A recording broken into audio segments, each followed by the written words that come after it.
Wa qala ta'ala fil Qur'anil Karim wa huwa asdaqul qailin. A'udzu billahi as-sami'il 'alimi minasy syaithanir rajim. Bismillahirrahmanirrahim. Ya ayyuhalladzina amanu ittaqullaha haqqa tuqatih wa la tamutunna illa wa antum muslimun. Hadirin para jamaah, itu pada kubah Indonesia, pada pada kusuna. Bilih seri orang Jawa. Padahal kami Jawa Barat abdiganya. Puji syukur kehadirat Allah yang Maha Ghafur, salawat dan salam mudah-mudahan senantiasa tetap terlimpahkan junjungan alam Rasulullah Muhammad sallallahu alaihi wasallam, para keluargana, para sahabatna. Alhamdulillah didaya kesempatan anu mulia munggu Allah subhanahu wa ta'ala urang sadayana ku Allah masih dipaparinan kanikmatan, nikmat iman, nikmat Islam, nikmat sehat, nikmat panjang umur. Margi seueur jalmi sok sanaos ayeuna sehat, jag waringkas, dasenamna teh unggal minggu gitunya. Tapi kumar kita ayeuna nikmat iman sareng Islam ada berat ke masjid teh. Leres? Ya saya sering di ditu gitu teh. Meskipun dia fisiknya kuat gitu ya, tenaganya pokoknya mengelehkeun aderai lah kan gitu ya. Tapi dah ke masjid asa jauh ke masjid. Maka dengan wasilah nikmat iman dan Islam ini Allah menggerakkan pagi-pagi subuh-subuh nyaman berangkat ke masjid. Eta nikmat yang sangat luar biasa. Tapi sebaliknya, orang imannya kuat, kemudian juga hidayah ada, tapi tercager. Subuh-subuh teh aduh dan nyeri huntu. Atau Nabi misalnya vertigo, punten atau Nabi misalnya stroke, teu tiasa mapah. Banget hoyong ke masjid dalam. Kira-kira hadir moal ke masjid. Hadir asal dituyun we. Asal dipaksakeun. Tapi moal nyaman meskipun ayeuna ka masjid nagenya ayeuna kayaan teu sehat mah. Bari aduh-aduhan, moal nyaman. Makanya nikmat sehat itu sangat luar biasa. Jadi dua nikmat yang kadang-kadang oleh orang muslim itu dilupakan, oleh manusia dilupakan. Ada dua nikmat, nikmatani magbunun fihi makasirum minan nas. Ada dua nikmat yang sering dilupakan, ada dua nikmat yang sering terlenahkan. Pertama as-sihat, nikmat sehat, wal faragh, dan nikmat waktu luang. Alhamdulillah waktu luang ayeuna dimanfaatkeun kanggo ayeuna berangkat ke masjid, kanggo berjamaah ayeuna subuh. Wah, luar biasa. Dalam subuh itu karena terdapat keberkahan yang sangat luar biasa. Ya, sangat luar biasa. Alhamdulillah anu kusim kuring dipihormat Pak Ketua DKM anu tadi diuningakeun nya, ngumumkeun jam, ngumumkeun karpet. Naon tadi teh BTN pada kae? Bayar tapi nyicil. Hade tanya. Pantesan pas sujud teh disada cit cenah teh. Alhamdulillah luar biasa nyaman. Karpetna tebal, mudah-mudahan amal jamaah sadayana ditampi ku Allah Subhanahu wa taala.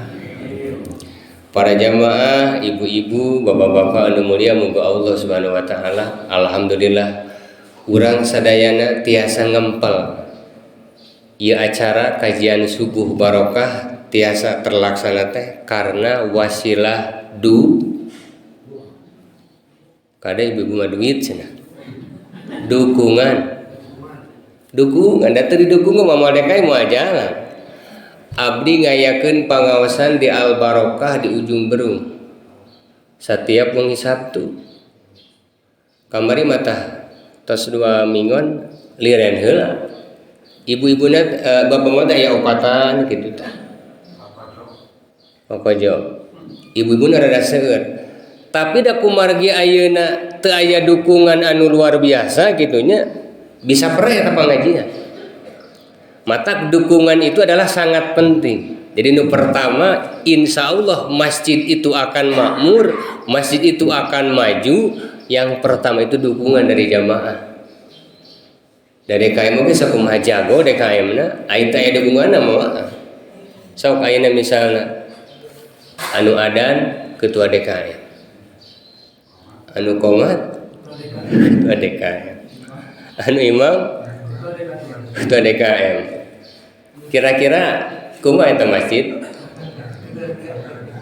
alhamdulillah di Miftahul Falah ieu mah teu kajantenan sapertos kitu luar biasa berarti tos makmur ya masjid gitunya. Setelah ada dukungan insya Allah kita bisa hadir di sini akan banyak doa kada ulang kada duit Pak doa. Karena kita hadir di sini banyak dukungan, akhirnya banyak doa bisa berjamaah. Alhamdulillah saya juga dari ujung Berung ke sini, ya bisa hadir di sini. Insya Allah saya mendapatkan amal. Jika ambulans siapa? Kan kita nyari amal ya, nyari amal soleh, nyari amal soleh. Ya, abang isuk-isuknya karena duit, karena amplop eta, ampau jadi bapak. Ya.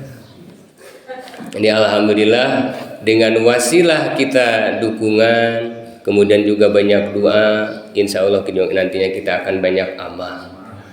Karena kita di sini itu adalah diantaranya adalah ingin mendapatkan amal, yaitu amal soleh.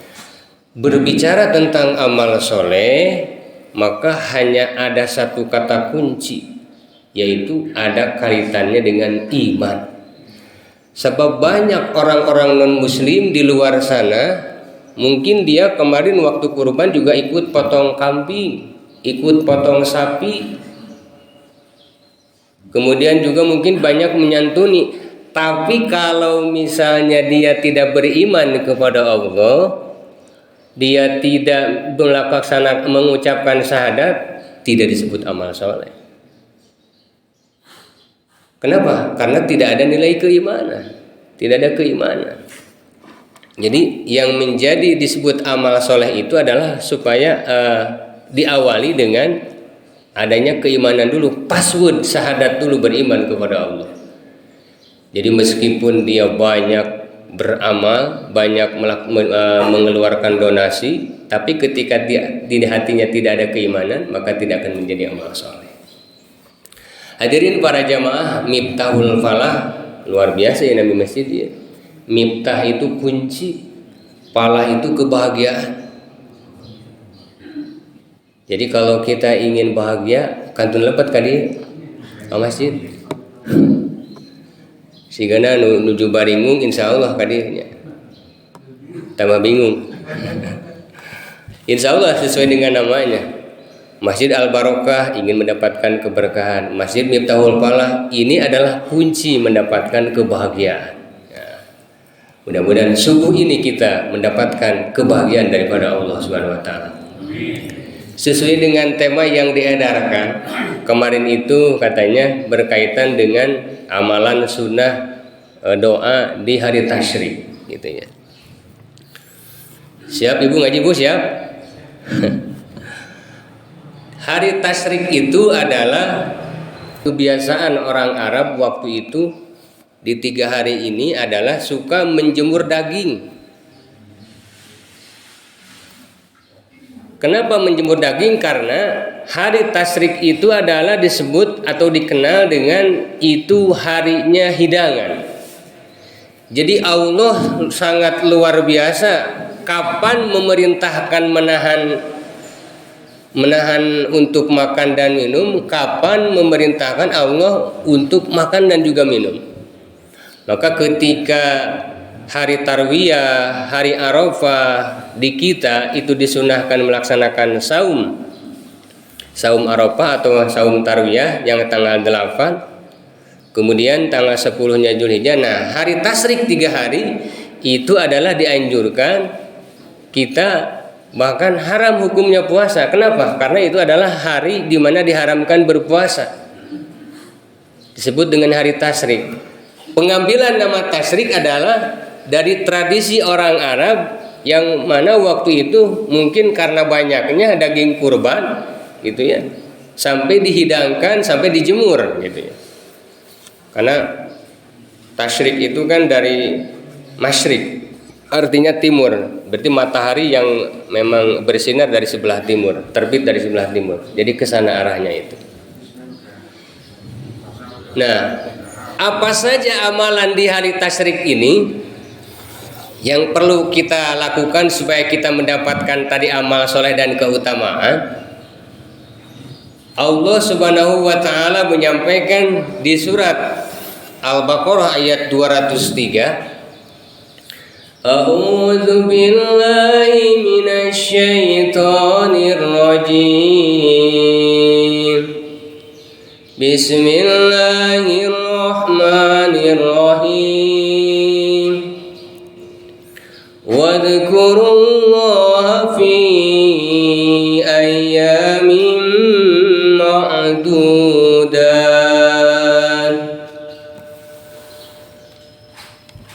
Wadhkurullaha, dan ingatlah kamu sekalian, berzikirlah kamu sekalian Allah kepada Allah fi ayyamin ma'dudat, di hari-hari yang telah ditentukan. Surat Al-Baqarah ayat 203 ini adalah menggarisbawahi akan adanya isyarat hari tasyrik.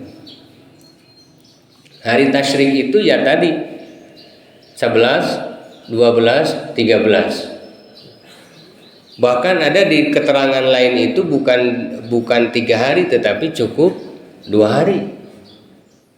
Kenapa? Karena ini adalah mengikuti rangkaian pelaksanaan ibadah haji.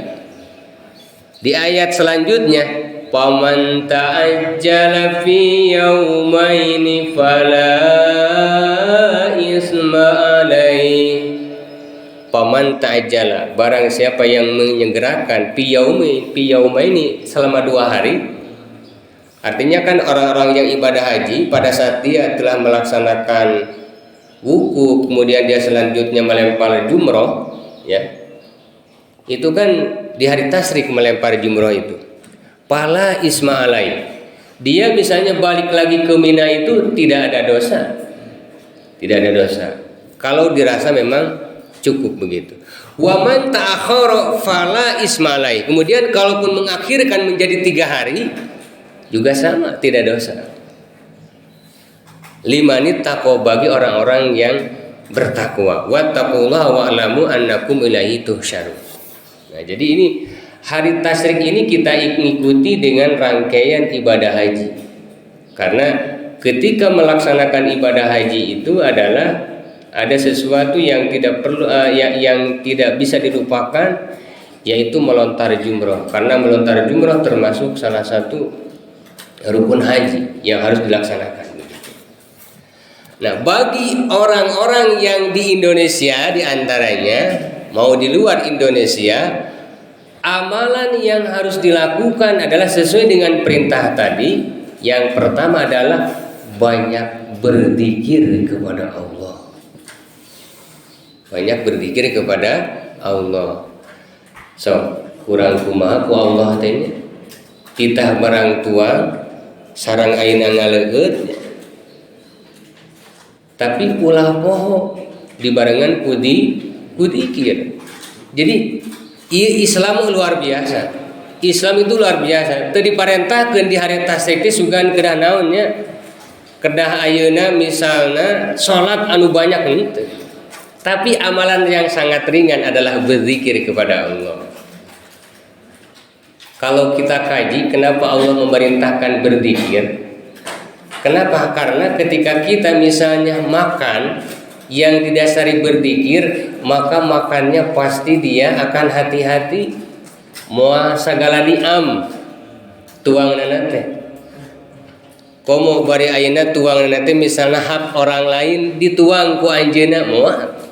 Lamun jalmi ayeuna misalnya tuanganna teh didasari ku zikir emut ka Gusti Allah. Matak sateu acan tuanganna teh pasti ayeuna naon? Bismillahirrahmanirrahim. Pasti eta. Kenapa? Karena ketika kita misalnya memakan sesuatu kemudian kita tidak membaca bismillah, maka di situ naqisul barokah, akan berkurang keberkahannya. Ketika kurang keberkahannya, penyakit gampang datang. Kenapa? Karena di antara sumber penyakit adalah ada dalam perut, apalagi perutnya misalnya banyak dimasuki makanan-makanan yang tidak halal atau makanan haram.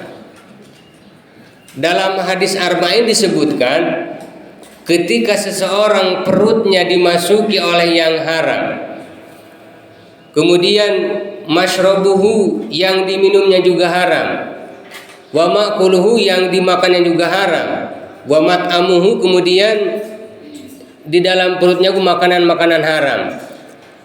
Kata Allah dalam hadis qudsi yang dicatat di hadis arba'in, fa anna yustajabulah, maka tidak mungkin aku mengabulkan doa seseorang yang mana ketika dia minumnya yang haram, ketika makannya makan yang haram, dalam perut yang haram, bahkan wamal basuhu pakaiannya juga bersumber dari yang haram.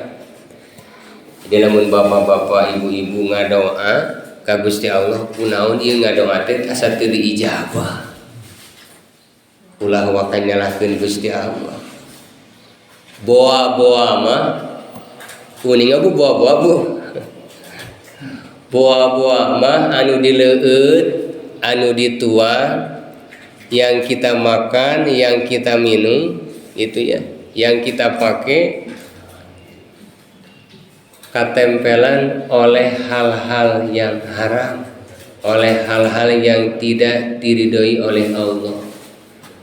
Bahasa Allah seperti itu, fa anna yustajabulah, bagaimana mungkin aku mengabulkan doa seorang hamba ketika yang dia minum, yang dia makan, yang dia pakai, yang dia masukkan ke perut itu ada dari sumber yang haram.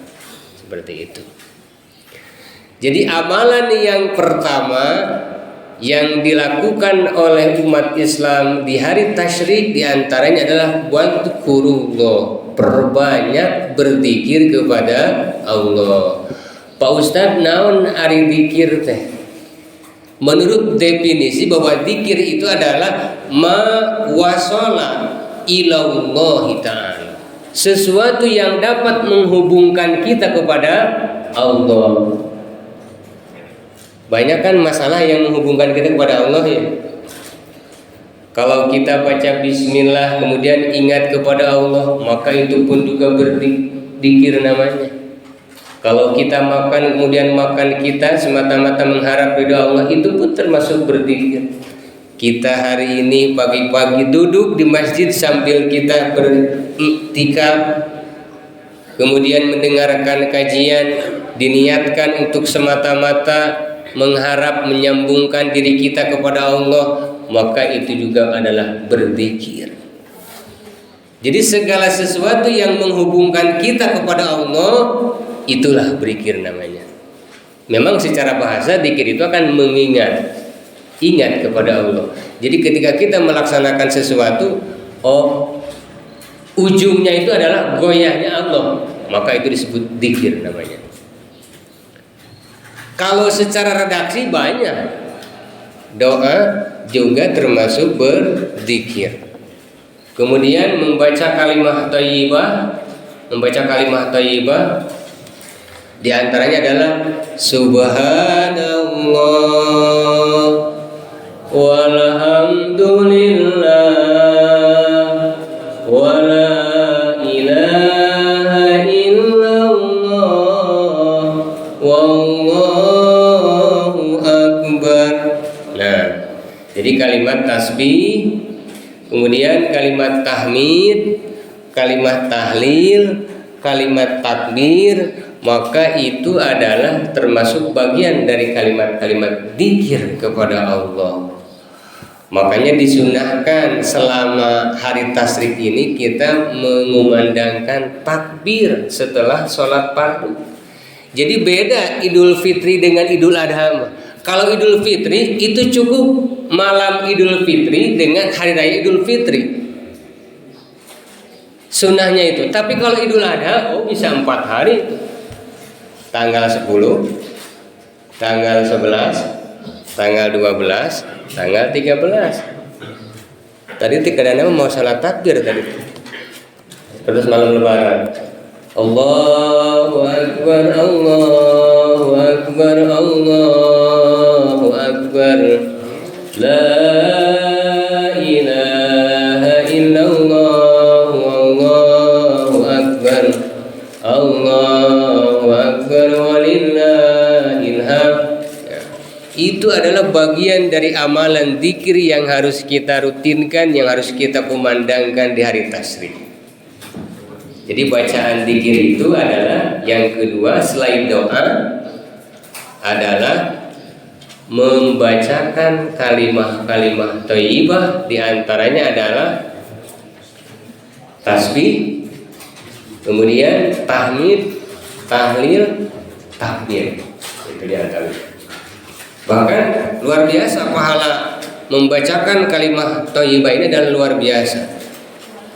Ada 2 kalimat yang oleh hadis disebutkan kalimatani khafifatani fil lisan sakilatani fil mizan. Ada 2 kalimat yang mana ringan di mulut, kemudian berat di timbangan nanti di hari kiamat. Kalimat apa itu? Subhanallah walhamdulillah, subhanallah walhamdulillah. Di kalimat lain ada 2 kalimat, bukan kalimat itu. Subhanallah wa bihamdihi subhanallahil adzim. Itu 2 kalimat itu. Gampang Bu ya? Itu ringan di mulut. Kata Rasul, khafifatani fil lisan. Ringan di mulut.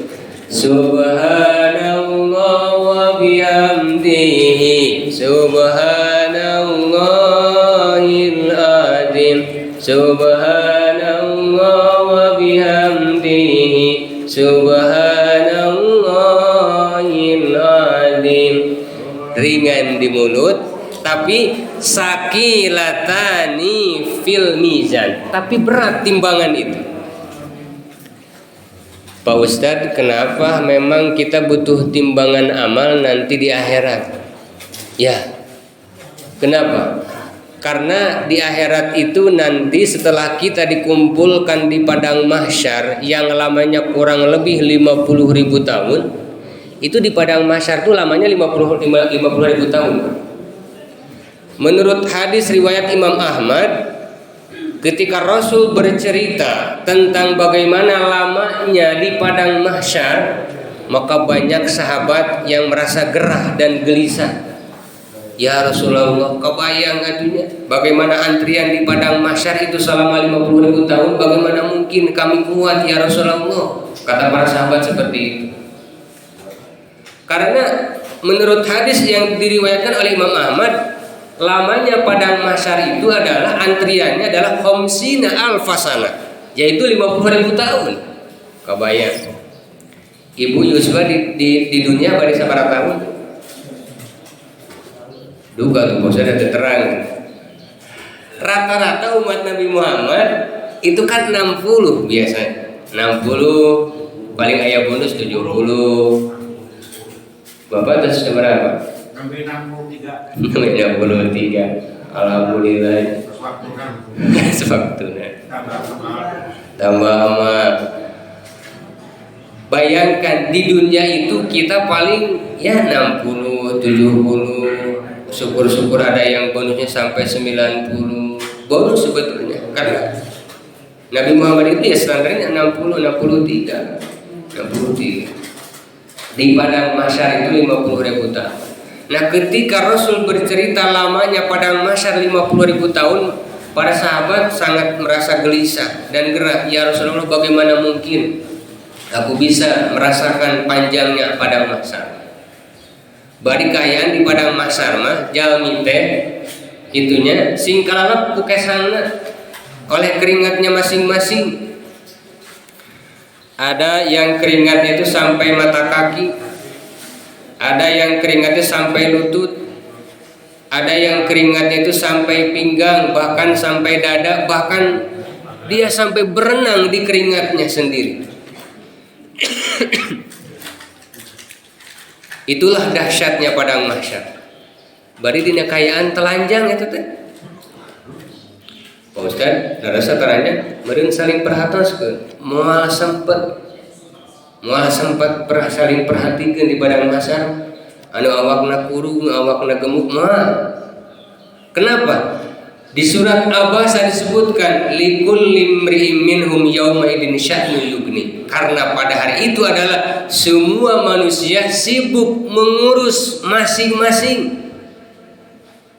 Pan ayeuna lamun caroge mah atau suami mah ada istri enggak, suami pun enggak akan peduli, istri juga sama enggak akan peduli.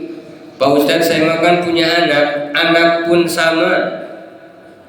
Wa sahibatihi wa bani, anak istrinya gak akan pernah peduli.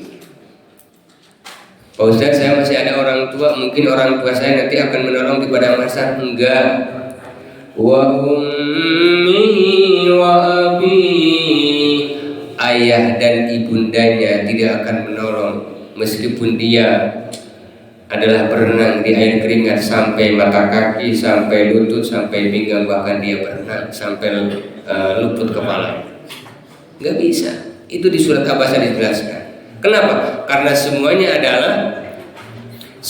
dia fokus mengurus amal masing-masing. Makanya di situ butuh yang namanya pertolongan. Butuh di sana yang namanya adalah syafaat. Ibu butuh syafaat, butuh pertolongan. Kita berani masuk surga dengan amal kita? Belum tentu. Kenapa? Karena ada cerita orang yang ibadahnya 500 tahun kemudian ditimbang dengan matanya yang sebelah kanan satu, itu masih berat mata, padahal ibadahnya 500 tahun.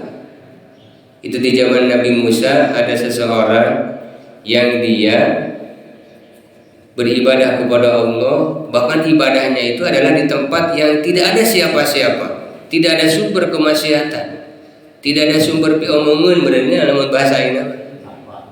Di gunung, malamnya dia tahajud, siangnya dia adalah berzikir, kemudian berpuasa. Setelah 500 tahun kemudian dia meninggal dunia. Dikisahkan dia dimasukkan ke surga. Ditanya, engkau saya masukkan ke surga, kata Allah, tapi dengan rahmatku, kata Allah. Kata orang tersebut, aku gak mau kalau ke surga itu dengan rahmatmu. Emang kenapa? Kan aku sudah beribadah 500 tahun. Masa dengan ibadah yang 500 tahun ini tidak bisa memasukkanku ke surga? Hambaku tidak bisa. Karena engkau masuk ke surgaku adalah bukan oleh amalmu yang 500 tahun, tetapi oleh kasih sayangku, oleh rahmatku. Enggak mau, kata hamba tersebut. Boleh aku buktikan, kata Allah. Siap. Dibuktikan, ditimbang. Silakan keluarkan matamu sebelah, disimpan di sebelah kanan. Amal hamba tersebut yang 500 tahun disimpan di sebelah kiri. Pas ditimbang amal yang 500 tahun dengan matanya sebelah yang sudah dicopot, ternyata masih kene berat mata yang sebelah dibanding amal 500 tahun tadi. Setelah ditimbang baru dan dia bertobat kepada Allah. Oh iya, aku bertobat ya Allah, ternyata mataku satu ini adalah lebih berat daripada amalku yang 500 tahun. Bayangkan ya Allah, kalau seandainya mataku dicopot dua-duanya, ditambah dengan tangan kanan, ditambah dengan tangan kiri, ditambah dengan misalnya kaki kanan, kaki kiri, belum lagi perut, belum lagi jantung, belum lagi usus, belum lagi darah, belum lagi napas. Hanya dia menghitung, ternyata rahmat Allah itu sangat luar biasa. Kasih sayang Allah itu adalah sangat besar. Kasih sayang Allah itu sangat banyak. Ternyata dia baru sadar. Eta teh amal anu 500 tahun. Kira-kira lamun kena 10 tahun. Kena 10 tahun kumaha? Masya Allah. Tapi kata Rasul, balik deui kana cerita tadi. Ketika peristiwa di padang mahsyar akan terasa 50.000 tahun itu adalah bagi orang-orang kafir. Tetapi bagi orang-orang yang beriman adalah seperti dia merasakan lamanya sholat di dunia. Sholat lami itu. Bari naros ka ibu netepan tadi biasanya munyalira sabaraha menit.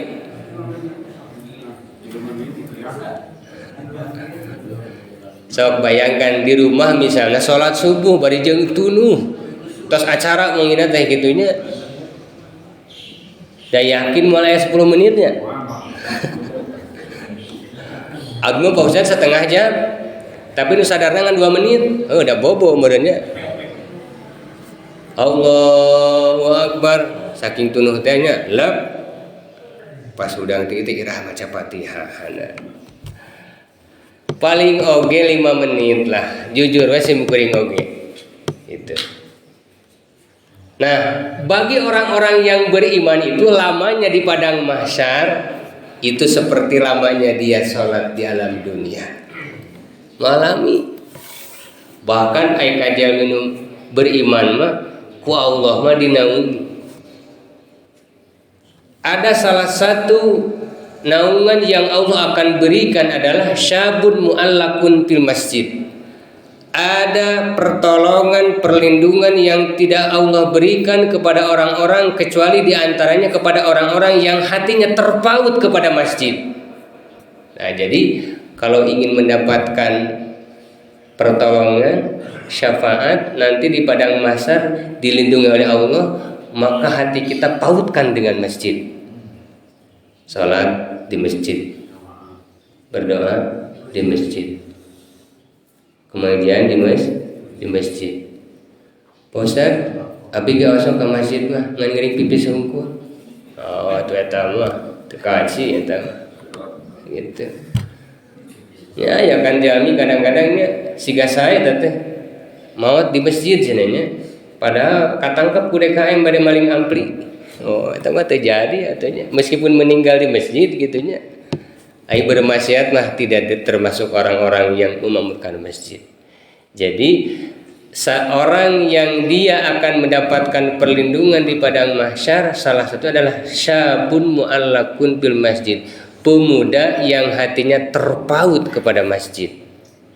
Eta teh pemuda, komo bapak-bapak mah anu sering ke masjid, tialitna ke masjid. Ieu mah pemuda biasanya jarang kan. Sok mana pemuda di dieu? Mung ieu hungkul pemuda mah. Itu kan.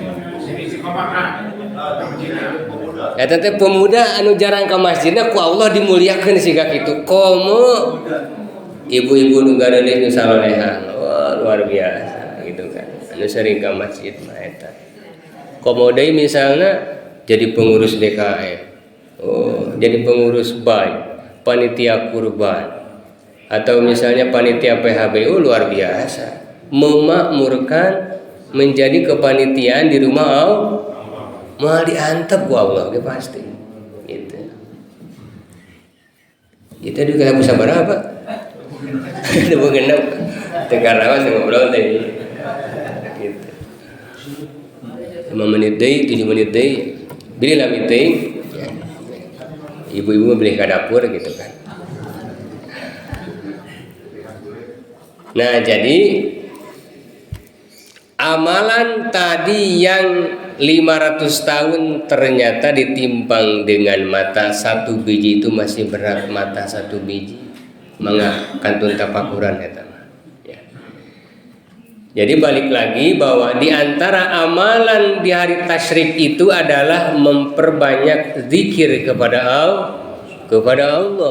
Memperbanyak zikir kepada Allah. Subhanallah walhamdulillah wala ilaha illallah wallahu akbar wala haula wala quwwata illa billahil aliyyil azim. Di antara keutamaan zikir, Rasulullah Shallallahu Alaihi Wasallam menyampaikan, ma min amalin anjahu min adzabil qabri min dzikrillah. Jadi ketika orang-orang banyak berzikir kepada Allah, maka di antaranya adalah keutamaan zikir akan menyelamatkan di alam kubur. Di kuburnya diselamatkan oleh zikir. Nah ini. Mungkin sholat kita belum menjamin menyelamatkan di alam kubur. Siapa tahu zikir kita yang kadang-kadang orang kan tidak terlihat. Kalau sholat subuh mungkin tetangga kita akan melihat, oh Ibu Hajah Uis ke masjid misalnya, Bapak Haji Dadang misalnya ke masjid, kan tinggal. Ayah Pak Haji Dadang. Alhamdulillah. Punten nu kasebat ya. Gitu. Pada KM ke masjid bahkan nu adan maka kuping takkan amal nantinya gitu kan, belum tentu misalnya. Tapi abdi bukan berarti memponis bahwa amalan itu enggak. Boleh jadi amalan kita yang terlihat itu adalah tidak mengantarkan kita ke surga, tidak mengantarkan kita mendapatkan selamat di alam kubur. Boleh jadi dari zikir yang tidak terlihat tadi. Dina motor atau dina mobil bari nyetir kan gak kelihatan tuh. Tapi gerak-gerak tangannya subhanallah. Luar biasa ini. Maka pantas kata Rasul, ma min amalin anjau min adabil qabri min dzikrillah. Di antara amalan yang dapat menyelamatkan siksa kubur adalah berzikir kepada Allah. Kalau orang selamat di alam kubur, maka kesananya akan selamat. Tapi sebaliknya ketika orang sudah celaka di alam kubur, maka kesananya lebih celaka lagi. Sehingga ada orang yang ketika dia masuk ke alam kubur mengatakan, ya Allah, aku gak kuat di alam kubur ini. Aku mending ke neraka aja. Padahal lebih di neraka mah lebih dahsyat. Tapi juga ada orang yang mengatakan begini di alam kubur itu, ya Allah, aku cukup, begitu nikmat ya Allah di alam kubur ini, aku mah gak perlu ke surga lagi. Padahal di surga mah lebih nikmat. Maka kenapa kita perlu mendapatkan keselamatan di alam kubur tadi itu? Karena ingin kita selamat bahagia di alam kubur, salah satunya dengan banyak berzikir kepada Allah. Kemudian yang kedua, pahala berzikir itu adalah sahabat bertanya kepada Rasul. Hadis diriwayatkan dari Abu Hurairah. Ya Rasulullah, man as'adun nas bi syafa'atika yaumal qiyamah. Kata para sahabat, wahai Rasulullah, siapakah orang yang paling berbahagia mendapatkan syafaatmu ya Rasulullah? Kata Rasul, qala Rasulullah, man as'adun nas bi syafa'ati yaumal qiyamah dzikrullaha khalisan fi qalbi. Yaitu orang yang paling bahagia yang akan mendapatkan syafaat dariku, kata Rasul, adalah orang yang zikir kepada Allah kholisan fi qalbi, ikhlas dina manahna, ikhlas berzikirna, tidak ada motivasi lain. Kalaupun dia bertakbir malam takbiran, maka takbirnya dia adalah motivasinya karena Allah. Kalaupun dia berdoa, berdoa pun dia karena Allah. Kholisan fi qalbi. Kalaupun dia baca Quran kan termasuk zikir juga ya. Dia lakukan adalah semata-mata karena Allah. Kalaupun tadi dia azan, misalnya yang adzan tadi ataupun yang qomat, kholisan fi qalbi, azannya, iqomahnya, salatnya, baca Al-Qur'annya adalah semuanya semata-mata karena mengharap ridho Allah. Tidak ada motivasi lain. Maka orang yang seperti ini adalah tidak ada lagi orang yang paling berbahagia kata Rasul, yang mendapatkan syafaat dari Rasul, yaitu mereka yang berzikir kepada Allah kholisan fi qalbi, ikhlas dalam hatinya. Makanya kita ketika berzikir itu gak perlu keras sebetulnya, apalagi kalau gak ada suaranya. Gak perlu ingin dilihat, karena Allah maha mengetahui, Allah maha mendengar.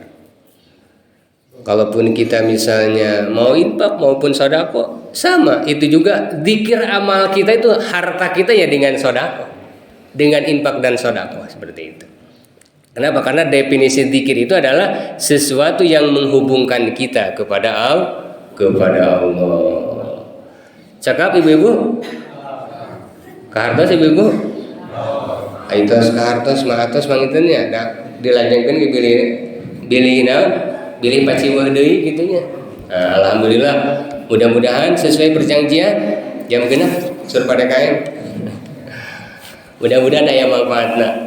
Mudah-mudahan kita semua senantiasa mendapatkan berkah daripada Allah Subhanahu wa taala. Berkah di pagi ini.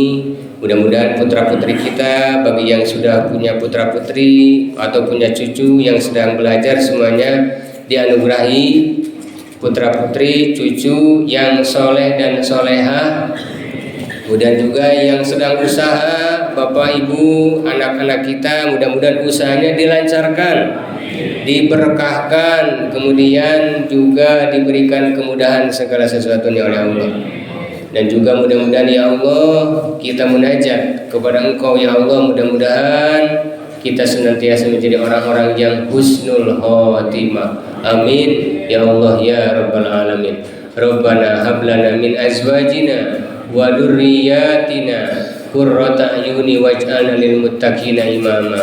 Allahumma ij'alna hajjan mabrura wa sa'yan mashkura wa damban maghfura wa tijaratan lan tabur ya alima ma bisudur ahrijna minad dhulumati ilan nur. Rabbana atina fid dunya hasanah wa fil akhirati hasanah wa qina adzabannar.